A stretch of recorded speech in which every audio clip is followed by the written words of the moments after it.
आज अमेरिका के लिए यह सिर्फ एक हमला नहीं है, ये एक चेतावनी है। अमेरिकी सेना पर हुआ है वर्षों का सबसे बड़ा डायरेक्ट अटैक, जिसने वॉशिंगटन से लेकर मिडिल ईस्ट तक हड़कंप मचा दिया है। क्योंकि आज अमेरिका में मातम का दिन है, क्योंकि अमेरिकी सेना पर एक ऐसा भयानक हमला हुआ है जिसमें अमेरिकी सेना के जवान मारे गए हैं और कई जवान तो घायल भी है। वहीं पिछले कई सालों में अमेरिकी सेना पर हुआ यह सबसे बड़ा डायरेक्ट हमला है और इस वजह से अमेरिकी सेना और उसकी पूरी रणनीति हिली पड़ी है। वहीं अमेरिकी सेना तो इतनी बौखलाई हुई है इस हमले से कि लगभग आधी उसकी वायुसेना जो मिडिल ईस्ट में है वो इस समय हवा में है और जहां देखे वहीं बमबारी कर रही है। और स्थिति यह है कि जैसा 2013 और 15 के दौरान एक बड़ा मास स्केल पर युद्ध छेड़ा था, अमेरिका ने पूरे मिडिल ईस्ट में जहां सीरिया से लेकर इराक तक अमेरिकी सेना की कार्यवाही हुई थी, सेम ऐसा ही एक ऑल आउट युद्ध भी शुरू कर सकता है अमेरिका, क्योंकि खतरा ही इतना ज्यादा बड़ा है। लेकिन अमेरिकी सेना पर हमला किसने किया, क्यों यह बड़ा खतरा है, चलिए मैं आपको सारी चीजें विस्तार से बताता हूं।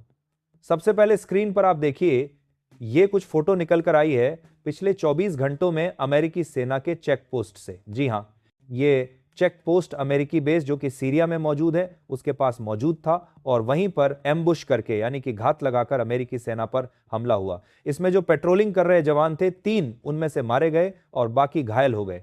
बताया जा रहा है कि आधा दर्जन से ज्यादा अमेरिकी सैनिक गंभीर रूप से घायल हैं और इसीलिए मरने वाले सैनिकों का आंकड़ा आने वाले घंटों में बढ़ भी सकता है। लेकिन हमले की इंटेंसिटी का इससे आप अंदाजा लगाइए, 3 तो मौके पर ही मारे गए। वहीं रिपोर्ट्स के अनुसार 2 इराकी नागरिक भी मारे गए हैं जो अमेरिकी सेना के साथ काम कर रहे थे एज अ इंटरप्रेटर, यानी कि जो वहां पर ट्रांसलेटर का काम कर रहे थे और अमेरिकी सेना को गांव शहर इन सब की जानकारी दिया करते थे, वह भी मारे गए हैं इस हमले में।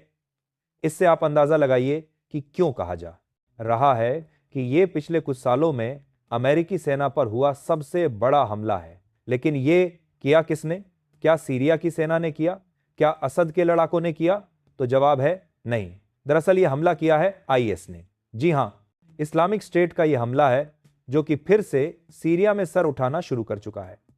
और इस हमले का साथ ही आईएस की फिर से उभार का कारण भी अमेरिका ही है, क्योंकि आईएस को खत्म करने में सबसे बड़ा रोल निभाया था बशर अल असद ने, जो कि दशकों से सीरिया की सत्ता पर राज कर रहे थे। लेकिन अमेरिका को फूटी आंख नहीं सुहाते और इसीलिए पिछले 15 साल से अमेरिका कोशिश कर रहा था कि बशर अल असद को सीरिया से हटाया जाए।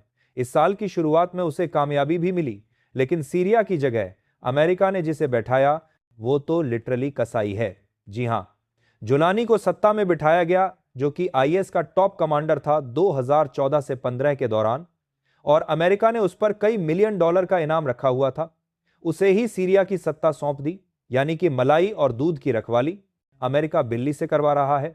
और इसी का नतीजा यह है कि जुलानी के ही जो आईएस के पूर्व लड़ाके थे वह उसी से समर्थन लेकर फिर से इस संगठन को खड़ा कर रहे हैं। और यह हम सबके लिए दिक्कत की बात है, क्योंकि अमेरिका की करनी का फल पूरी दुनिया भुगतगी। क्योंकि यह मुझे आपको बताने की जरूरत नहीं है कि आईएस पूरी दुनिया के लिए कितना घातक है। और इसीलिए अमेरिकी जनता आज डोनाल्ड ट्रंप और अपने पॉलिटिशियंस को अमेरिका की ही दिग्गज राजनीतिक रही हिलरी क्लिंटन की बात याद दिला रही है, जब उन्होंने 2011 में पाकिस्तान को कहा था कि अगर तुम अपने आंगन में सांप पालोगे और यह सोचोगे कि वे तुम्हारे सिर्फ पड़ोसियों को काटेगा, तुम्हें प्यार करेगा, तो ऐसा नहीं है।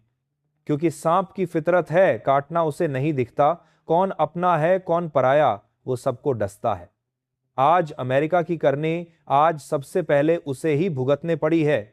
बताया जा रहा है कि आईएस आने वाले समय में सीरिया में मौजूद अमेरिकी सैनिकों पर और अटैक कर सकता है, और इसीलिए न सिर्फ अमेरिका बल्कि जो रूस का सैन्य बेस है सीरिया में, इसके अलावा बाकी यूरोपियन देशों के बेस हैं अक्रॉस पूरे अरब वर्ल्ड में हाई अलर्ट पर जा चुके हैं। क्योंकि इस्लामिक स्टेट ने यह हमला नहीं किया, चेतावनी भेज दी है दुनिया को कि हम वापस आ चुके हैं। 2015 में जिसे खत्म किया गया था वह भूत बनकर दुनिया के सामने आज 2025 में खड़ा हुआ है।